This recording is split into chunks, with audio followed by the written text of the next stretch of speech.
ꯃꯌꯥꯝꯕꯨ ꯊꯣꯏꯕꯤ ꯀꯩꯁꯥꯝꯅ ꯇꯥꯔꯥꯝꯅ ꯑꯣꯛꯆꯕꯒ ꯂꯣꯏꯅꯅ ꯈꯨꯔꯨꯝꯖꯔꯤ꯫ ꯉꯁꯤꯁꯨ ꯃꯍꯧꯁꯥꯒ ꯃꯌꯥꯝꯒꯤꯗꯃꯛꯇ ꯌꯥꯝꯅ ꯅꯨꯡꯉꯥꯏꯔꯕ ꯐꯨꯡꯒꯥ ꯋꯥꯔꯤ ꯑꯃ ꯄꯨꯗꯨꯅ ꯂꯥꯛꯆꯔꯤ꯫ ꯋꯥꯔꯤ ꯑꯁꯤꯕꯨ ꯊꯥꯕꯤꯔꯛꯄꯅ ꯁꯅꯥꯊꯣꯏ ꯆꯅꯨ꯫ ꯍꯧꯖꯤꯛ ꯃꯌꯥꯝ ꯄꯨꯟꯅ ꯋꯥꯔꯤ ꯑꯁꯤ ꯇꯥꯃꯤꯟꯅꯔꯁꯤ꯫ ꯅꯣꯡꯃ ꯏꯈꯪ ꯈꯪꯍꯧꯗꯅ ꯅꯨꯡꯉꯥꯏ ꯌꯥꯏꯐꯅ ꯏꯪꯅ ꯆꯤꯛꯅ ꯂꯩꯖꯔꯝꯕ ꯍꯧꯗꯣꯡ ꯂꯩꯕꯥꯛꯇ ꯇꯥꯏꯕꯪ ꯃꯤ ꯃꯔꯛꯇꯒꯤ ꯃꯁꯥꯒꯤ ꯍꯥꯏꯕ ꯑꯄꯤꯛꯄ ꯋꯥꯈꯜꯇꯅ ꯌꯣꯝꯂꯕ ꯃꯤꯑꯣꯏ ꯀꯥꯡꯂꯨꯞ ꯑꯃꯅ ꯂꯥꯟꯗꯥꯔꯛꯂꯝꯃꯤ꯫ ꯑꯗꯨꯝꯅ ꯏꯈꯪ ꯈꯪꯍꯧꯗꯅ ꯂꯥꯟꯗꯥꯔꯛꯄꯗꯨꯗ ꯍꯧꯗꯣꯡ ꯂꯩꯕꯥꯛꯀꯤ ꯍꯧꯗꯣꯡ ꯄꯨꯝꯅꯃꯛ ꯂꯣꯏꯅ ꯁꯤꯔꯝꯃꯤ꯫ ꯍꯤꯡꯍꯧꯔꯤꯕ ꯍꯥꯏꯕꯕꯨ ꯁꯨꯞꯅꯇꯪꯒꯤ ꯍꯧꯗꯣꯡ ꯃꯍꯥꯔꯥꯅꯤ ꯑꯗꯨ ꯈꯛꯇꯃꯛ ꯍꯤꯡꯍꯧꯔꯝꯃꯤ꯫ ꯍꯧꯗꯣꯡ ꯃꯍꯥꯔꯥꯅꯤ ꯑꯗꯨ ꯎꯃꯪ ꯐꯥꯎꯗꯨꯅ ꯑꯁꯨꯝ ꯆꯦꯜꯂꯛꯄꯗ ꯋꯥꯔꯗꯨꯅ ꯎꯃꯪ ꯑꯗꯨꯒꯤ ꯑꯔꯣꯏꯕ ꯁꯔꯨꯛꯇ ꯍꯧꯔꯤꯕ ꯆꯥꯎꯔꯕ ꯈꯣꯡꯅꯥꯡ ꯑꯗꯨꯒꯤ ꯃꯈꯣꯡꯗ ꯉꯥꯏꯍꯥꯛ ꯄꯣꯊꯥꯔꯝꯃꯤ꯫ ꯏꯁꯤꯡ ꯆꯥꯏꯕꯤ ꯂꯩꯕꯥꯛꯀꯤ ꯔꯥꯖꯀꯨꯃꯥꯔꯤ ꯑꯗꯨ ꯃꯅꯥꯏ ꯅꯨꯄꯤ ꯑꯅꯤꯒ ꯂꯣꯏꯅꯅ ꯂꯩꯔꯤꯕ ꯀꯣꯅꯨꯡꯒꯤ ꯂꯩꯀꯣꯜ ꯑꯗꯨꯗ ꯀꯣꯏꯔꯛꯂꯝꯃꯤ꯫ ꯃꯅꯥꯏ ꯅꯨꯄꯤ ꯑꯅꯤꯗꯨꯅ ꯎꯗ꯭ꯔꯤꯉꯩ ꯔꯥꯖꯀꯨꯃꯥꯔꯤ ꯍꯦꯟꯊꯣꯏꯕꯤ ꯇꯨꯃꯤꯟꯅ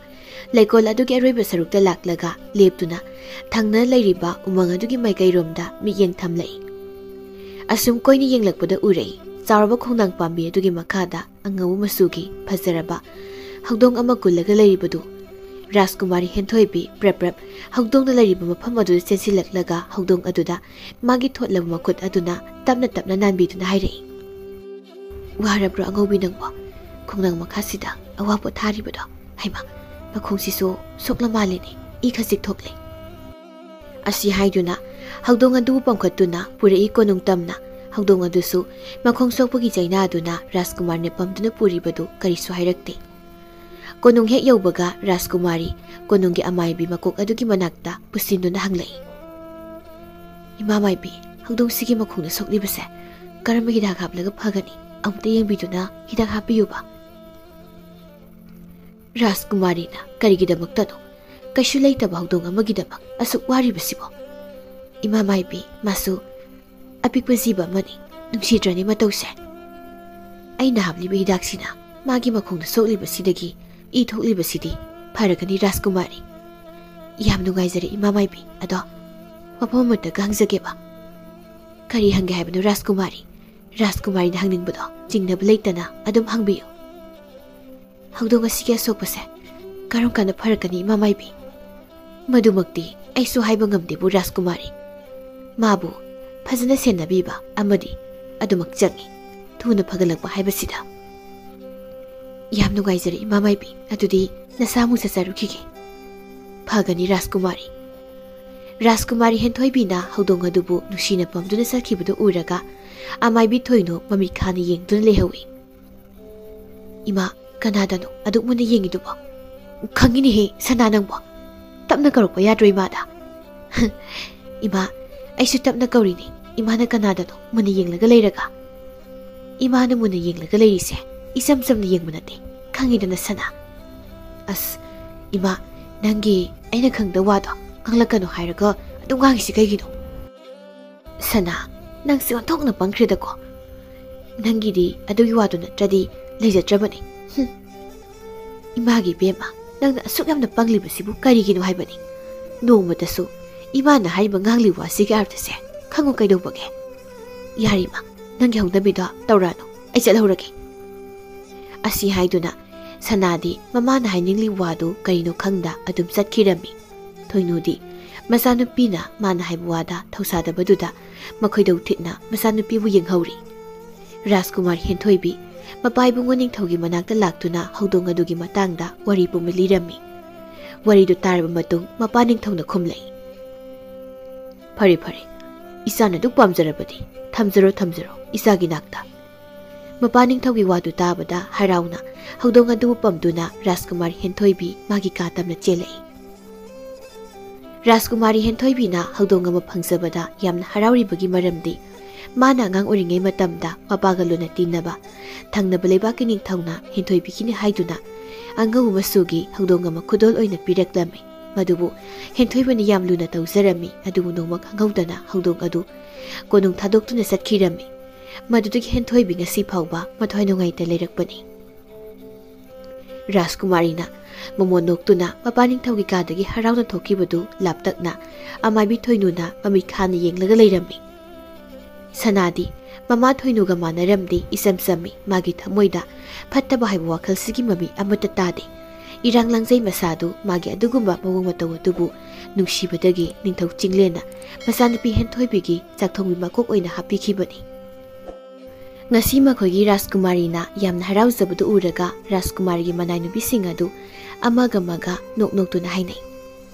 Kaino ngasidi aikoigi Rajkumari se nahan makhaiga manade mawong maitog tawiko yam harauna suoi magi maithongse kaidobo yaurabasano.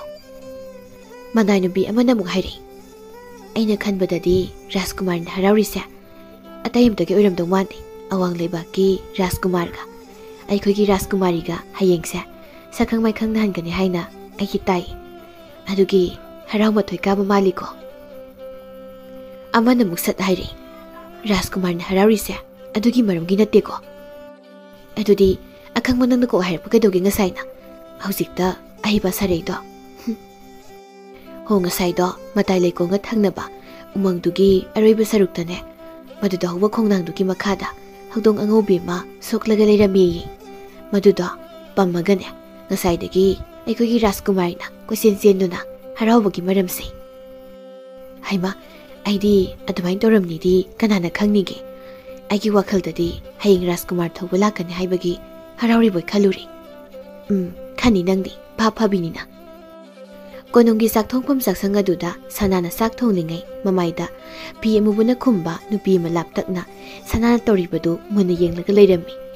Nupiduna adumni yengli haibadi sanamadi khangjaba natte magi haibabu horen Rajkumari na hauna sanabani haiduna wakhal yam nungaina mathen singdu muwan mamonokduna thongli. Haima aidi Rajkumari sanadaba mathel singsida hauke haiduna ngasai samlamba manam nusiba maroi singdudi kadai thamkhre. O sana thongma yaduda polangda hapnaga thanam ledana aisisu kaujano thongna thikhredako. Asi haiduna sana mana taramliba thabaktu thanamlaga sana thongma yada ngasai mana samlaga thamlamba maroi polangdu lobu satkirami. Mana hek jakhibaga ngasai makhai lumdu leirambi mamaidu pmubuna khumbi nupi aduna khonglei thuna sangsilaklaga magi phide yomlakpa kaino khangdaba makuk khara sanana thonglamba mathil sing aduda chaisilamlaga khonglei thuna nupi dusu chatkirami. Sanana maroidu piktak tawa pukham amada phajana soiraga thongmuloriba mathil sing adugi mathakta amuk chaisili. Siyoidi phasu phajare horen Rajkumari na sabudusu magulaina haurani. Momonok laga apikpa tengkot masa singda mathil singdu amamta haplaga apakpa pukham amada thiba loiraba phongphong sarba sak amadi insang hapliba tengkot masa singdu thanggatlaga Rajkumari gi ka tamna purei. Rajkumari Henthoibi hagdong adugu sanaduna magi tumpham kaduda sanarambadu sana sangakpu ubada leplaga hairei. Sana ngasidi nangi mathil singse yamna hagdong mali manamsu asuki matik nungsikre aidi ngasaidagi chaklabna loirabani nangi sang manamsida. Rajkumari hauba hautabdi khangjatre Rajkumari saba yanaba nanana sinjaba khaktanida. Rajkumari Henthoibi noklaga sanana purakliba mathelu koi mayamdu hauna saraga khumlei. Asuk habu mathel mayamse aina sab phangjabase yamna laibak phabe maniko aise sana. Rajkumari na pangthai thagatpiri. Thagat panati sidi sana phagi su phagini hayeng nangna yumpalaba matungdasu aigi sak thongi makok oina adum leigadabani ko natradi ayamna sauni nangonda. Rajkumari na aibu nuksibagi takpiba wafamsing nanai sananasu punsigi hiktoksaroi Rajkumari. Asumna sanana thongba mathel sing adu amata lemhandana Henthoibina sathoklami. Sana Rajkumari na sab loirabada bukham apakpadu amuk puthok tuntholei. Mamai mami phina khumjinma nupi adudi sanana Rajkumari gi khadagi thokibada uraga hainada mino kamanok laga lehawi. Mama masado konongdagi halaklami mayum tamna mayum yaubaga sanadi ware haiduna magi kada sangduna adumak tumkhre. Thoinudi aduk thenglubadu phawba tumlamde magi lai khurumbagi pocha yauba khawdu lakthoklaga kari karino koyot otuna thiri. Mana thiribadu phangladuna hingsabi amagumna hauna noklaga mana sakhairama pumba loisilamlaga magi kada sangduna masu tumkhirami. Numitudagi Rajkumari Henthoibi masadu tapna sontharakpa haurami. Masanapina adumna khanghaudana torakpaduda ningthau amadi maharanidi matha sarami. Hey, kana lay. Nanay ay lejari. Kari takpigadaban iningtaw. Konong asigi amabi makok thoynu do. Amukta kausu salo. Thillabani ko. Phagani iningtaw. Asumna ngayak leibaga amaibi thoynuga loinana lanmi singduga puna laklami. Kari takpigadaba iningtaw. Thoynu. Aigi isasi kari sahidaba sasingkrabanu khangde. Masase ngasidi ison thare. Nang namukta phajani yengo. Phagani iningtaw. Nanay thoynu ay yengsage. Asumna thoynu na Rajkumari khudang paiduna mihul yenglaba matung magi oiba lairon tilon khara sonba loiram matung haidaklami. Iningtaw Rajkumari se chahidaba sasingkhibagi natte mana ngarang pusilakiba haudong adunani. Haudong adugu Rajkumari ga yamna sanade. Haudong ado konungsida kuina thamlabadi ningthau sagai asigi amang oirakani khanjai. Ningthau singlen nga khallaba matungda asumna haidaklami. Adu oiragadi haudong ase lamna thadok hankrasi. Thadokibagi mahut hatokibana pharoida iningtaw. Ahing mathawai ama oibanina masu madumakti tawu phatabra khalida maibi. Adugisu mathakta haudong ase aigi isa henthoibina yam nusisana pusinjarakibani. Asumna konunggi mantri sing amadi ningthawna khanaraba matung haudong adubu arapa khulamada thadokhirami. Amaibi thoynuna haudong adu hek chakhibadagi Rajkumari bu pagalaknanaba hidak semtuna pithakpadagi khara kankalaklami. Rajkumari henthoibi masa khara pagalakpaga haudong adu hanglami. Baba ai haudong angobidubu kadai jakhrage. Imagi bema tapthako ima wahige munna taw haudong ado afaba haudong nate. Rajkumari henthoibi kapladuna karigi tapthabadoiba aigi haudong adubu nakoina hatokpikhirba natro. Hausimak haudongduga chap manaba ma aigi famda pigadabani madu natrabadi ai konungda leiroi. Hatkiba natene imagi henthoibi arapa mafam amada thadokibani nangidamak khallaga nangi pabana. Yare noi kanapta aigi kada changbirakano. Asi haiduna Mama Maharani amadi magi senabi manainubi singbu Rajkumari henthoibina loina tanthokirami. Somdana amaibi thoynudu yamna haraurami. Matik mayai laiba haudong adu konung asidagi lapna chatlankre khanbada. Haudong Maharani du asukpa umang phauduna makhongdu sekna tapna sumlai. Asukpa makhongdu kahena naraklaba matamda ngayak amuk potha amuk chat tawduna asumlakpana mi taba apikpa khulamada thunglari. Khuladu yumdong pok oina lariba yum aduda makhongdu sek tuna sangi. Ahal oirabi hanubi amana angang nupi macha amada thina ngangdu lerambaduna haudong Maharani du yumdu sanglamdana amuk tholai mafam adudagi.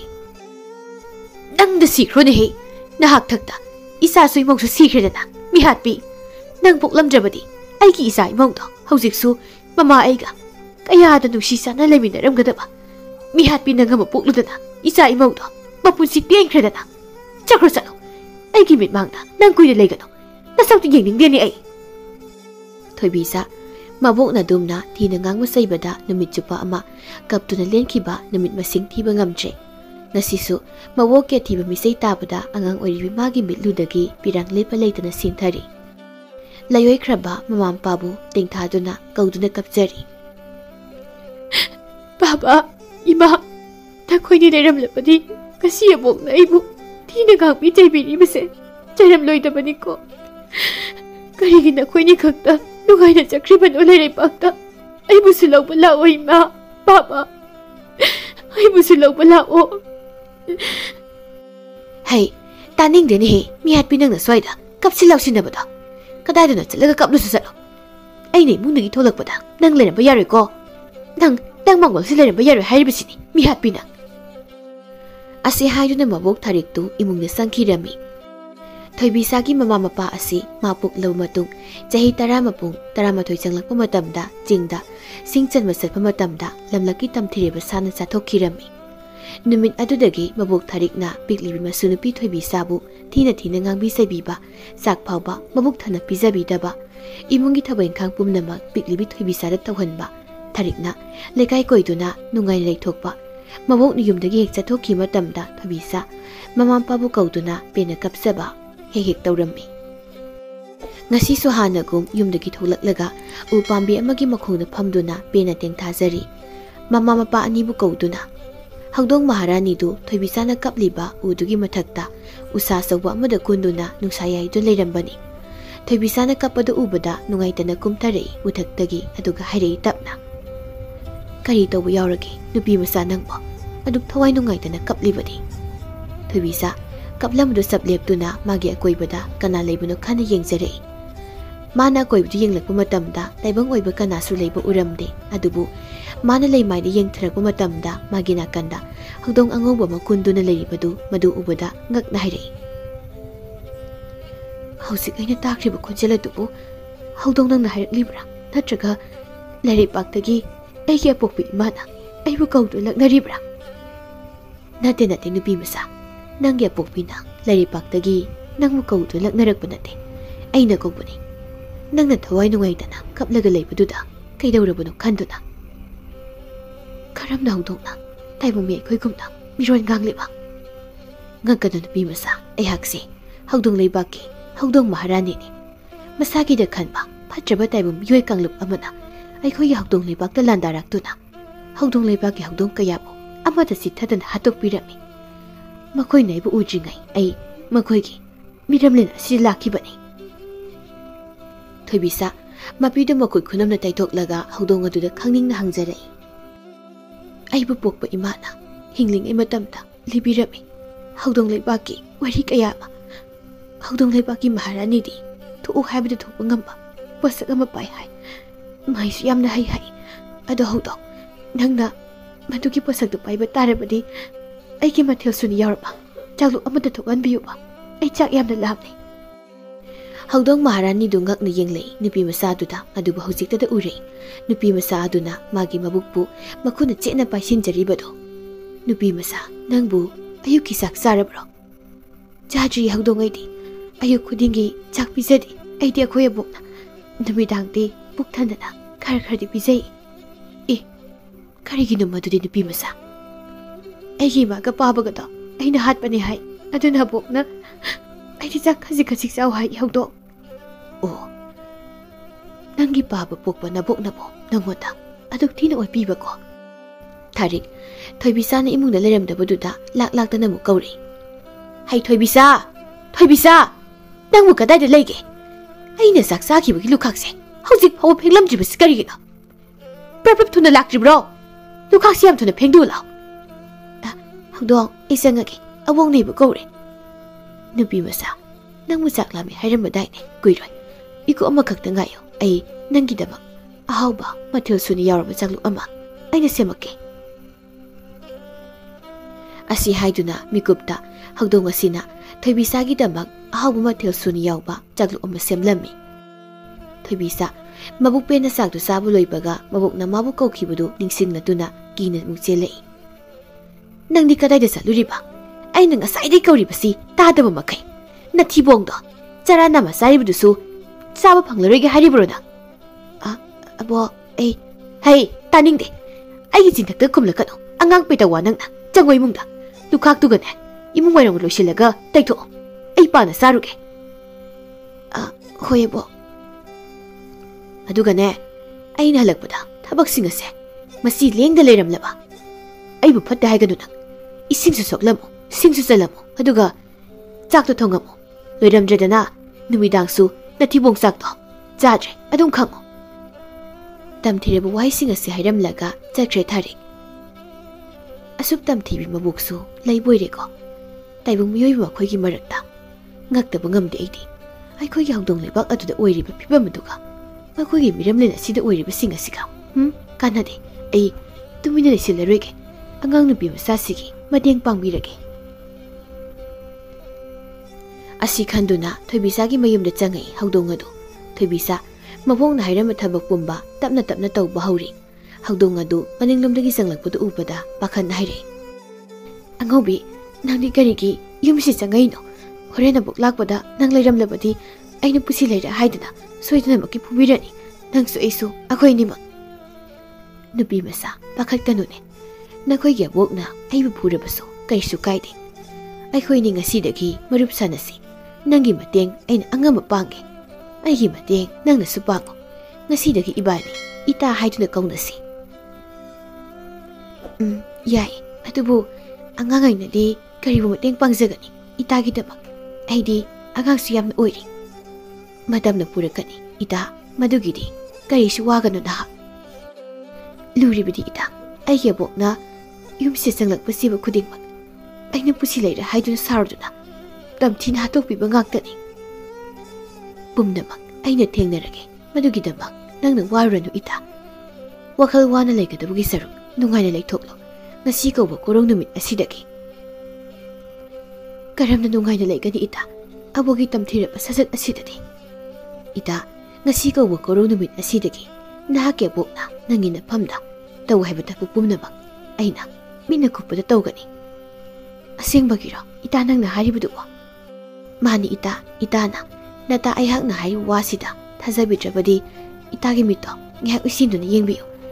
Aina mit pangtora haraba kanda pangthoro adu phauba pangthokpa yadre. Huita asi haiduna thoibisa mitu sejet usinduna leirami. Hagdong maharani adusu mami ngihak usinduna magi mahi khara solami. Adumna hagdong maharani aduna hek solubudagidi ngasai tharikna thoibisa da tawramu haiba thabuk pumba mikupta pumnamuk nosilami. Ita mitu pangtho yari. Thoibisa man mami tapna pangthorakpada mabokna hairamu pumnamak sitnana tawduna lerambasida pukning nusina hagdong maharani adubu pamkhatuna hai. Ita aina wana pungja kaya sangna loisinjagadaba thabak asibo itana mikupta loisinba mani nahakti larembini aigi awabasi ubibudagi larembi mahakna hagdongi sayona lakpibani aigi inakta. Ita kaplagano ngasi haiba numisida itana tawgadaba thabak pumba nataina mot sinun tawgani. Itana nungaina pothadun layo. Asumna numit asidagi mabok tharikna thoibisata sinaba thabak pumba hagdong maharani asina mikupta sitnana loina tawrammi. Thoibisasu hanaga manada mong amada nongmagi chawom pung asum pharaktuna leisabi pung pharakli. Tharik nongmadi wakhal tawri phattabagi haunabi. Karino handak thoibisana aina thabak ama tawhanba khudingi asuk thuna thabak pumnamak asibu loisinbasibo. Masibu but kaidu sanaraba jatla. Mana but sanadanadi thabak singse mikupta loisinba yaba nate. Adudi ai hauji kaidogani leire. Upay ama leire. Leikai miyamna mana but sanabase khanglakdringai aina ngasi yektamak yumbasidagi tanthokhrage. Asi khaladuna laktuna kauri thoibisabo. Thoibisa hey thoibisa nangbu tadro aina kauribase ai gada prap law thillabani. Abo aibu kaubro abo aibu kaubra kaina nate aina ngasai dei kauribasi nang nanadu tadabro ha. Abo ai maningda phi suzarubani. Abo maningda phi suzarubani kakaidana onthok nai khreda ko kholei khonthokti ibima nang ase ataba mina nusinabani haidana. Aise patna basimde haire but sanabani na ibima hoidi. Abo ai but sanadi kanana abokta nasubu but sanai haina haisinbirakdibano. Hey mina harakpa natin he aina hariba aina nate nangi honglakliba mayam aduda leikai midigi hendoktana ai isa phawba ngaklene ibema. Aduna ngasi haiba numit asidagi aigi yumsida amuk hana leibiranu nang leiba yaroi. Leikai miyamna yumse maina tumna thadokpidringai nang kadaidano mafamuna sakro chalo. Abo haibu adugumna phatana khanbigano aibu sanabinati yumsi leitana haidi kadai leirugani abo nasubu nusibiyo abo. Hey chalo ada soidane kapsi lausiner kano ai taningdeko. Abo nasubu nusibiyo ai satpa ngamloi mafamasida aibu tanthokpigano abo. Aina mafamasida chakraga kanagi yumda leirugani abo. Nangna sana khangna sakro natrabadi athibu wahi mayam haijinduna tanthokpu tarina chapigro salo aigi yumpham asida mihat pinangdi kuina lehen pamde. Thoibisa Mana fana kana haijarabasu mabukna mabudi minungsi haiba waisi popiroi haiba khangbana magi tumpham ka oiriba duda kaptuna changlaklaga magi leijariba segara pijoldu phi masa amada yomsilaga thulai Hagdong Maharani masu thabisana chatliba mpham khuding nungaitana inaduna adumuk chatli wai heksangi ngasidagidi mathau masa khangdami da ngangbusu toklani mihatpi but sanabigasu leminna roido kaya da nungairabano ngasi ko bokorong numit asidi tharik ai punsida asum nungai mikup ama amuk lakigadra Thoibisa kaptuna makhongna pu mai kaida asum lakpana Hagdong Maharani aduna hana thunglamba isingjabi konung adugi sana thongmanaktu madu yoraktuna hek leplare Hagdong Maharani ngakna Sidi aina hana thunglamba konung adunina aduga karigino kasi oiramlibu konung asigi sakta masidi konung asida lan gumba tawkhibagum akai to mayam malairi konung asigi manungdagi sara thaktabana masapu musok tharaba nupi ma chatpa ngamboi ngamdaboi thoklaklibudu ubada Thoibisa mapi taithoklaga ngakna Hagdong Maharani da hairai ida karino kasi Aiki mitmak asida uriba sakta masibo aina taruba papna akibodana thalaba mapamaduda laklabra ita aikhoini sibu kadaida laklibano ita mapamase itana khaliba mapamado nate mapamasisu mirei bakni aina Hagdong leibakdagi ihan hana thunglakiba mapamase mangda uriba konung asini numit aduda ukiba konung adugi saktamado nate ngasi itaga aikhoinina mitmangsida uribase kana leitraba ninkhairaba konung asida nupi amakak leiribasina kana oigadoribano ita nupi ase konung asigi chakthongwi makokni aisu ngaklibani karamna mahak mathanta konung asida leiramliba haina ita aikhoini sangsinduna nupisida hanglusira Hoita hanglusi Asumna nupidugi manakta Hagdong Maharani amadi Thoibisa sangsilaglaga hanglai Ichi haina hekta mingauzaraga ehakna aigi thaksu oigani adumna khanjai nanau mafam kharada hangzagi yaga reije sana wana soli masinda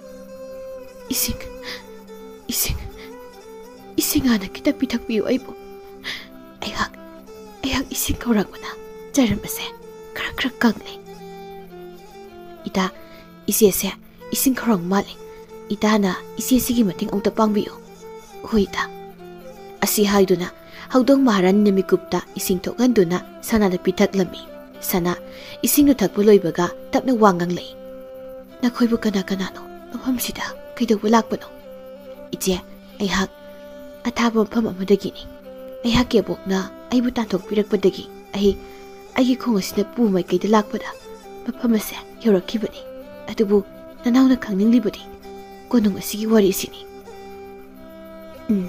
ai liki wari pumpa Hagdong Maharani du ubada sanana mu hairi inaw nahaki nakta leplib Hagdong se aina ukrabugum tokri chumi nupi masa nahak na hairibudo ayhak konung asida Rajkumar na pusilakiba Hagdong aduni nupi masa liro warido karamna konung asina ngasigi phibam asida oikhribuno haibudo aigi imado konung asigi amaibi makokni aigi imana konung asibu magi khubam nungta thamba pamlubudagi nongma ahin nungai amada asobu laisontin songi thoram ama pangthokpada soibudagi konung asida thawai panma mi khudingmak midana tana sasan siba panma singso tamthiba akiba mongta loina sirami ahinga dugi nonganbaga aina konungda sak thongbu lakma matamda konung ase utkumna ondo leirambani aigi imana siramdami gupta wari pumpa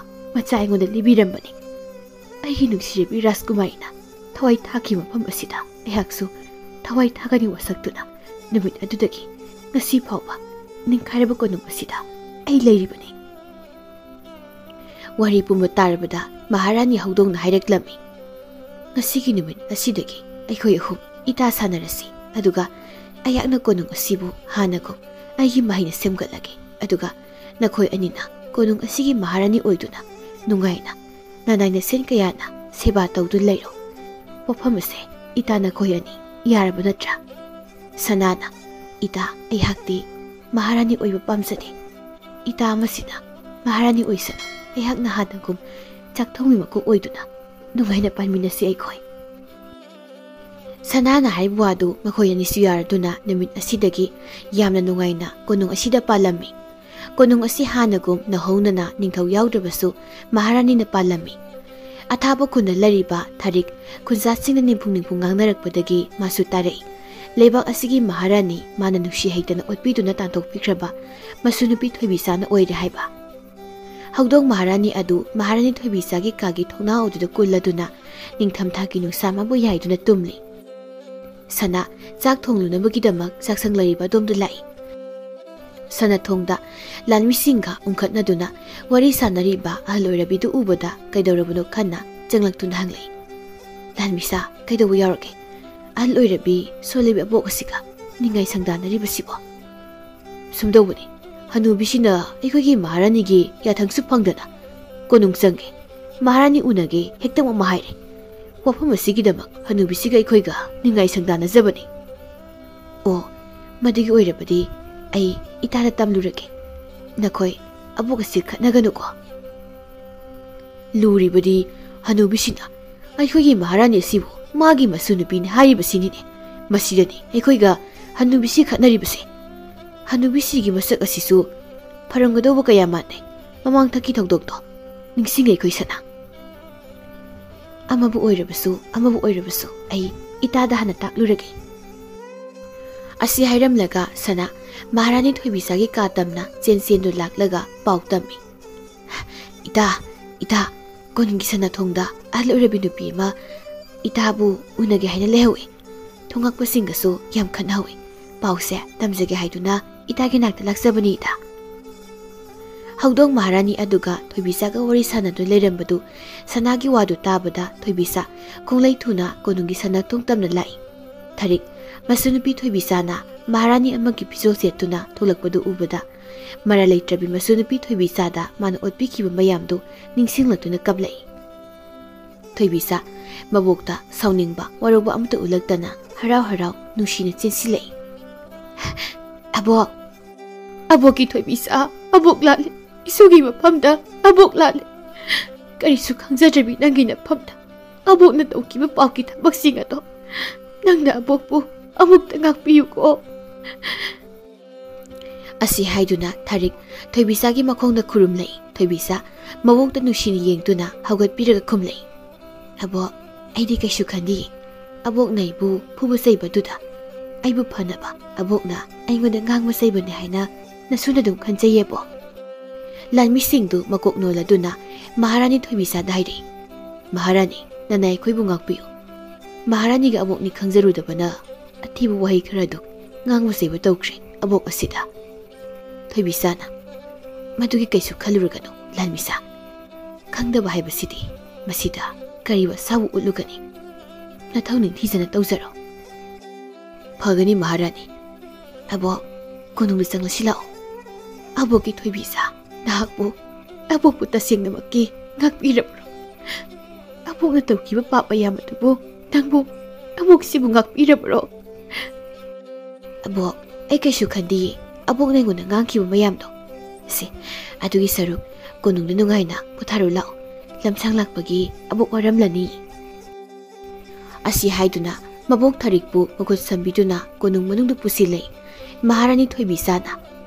Tarik, Mana thoibisa taruba phatra mayam aduga masunupi thoibisa na mabu nusijariba siga janamandabududa asum yenglakpada masa matomta ikaiba phaujare phatraba thabak pumba ngasi haba numit asidagi amuk hana tawkhraroi haiduna ibudong wagi minglingu panduna wasai thamoinu thari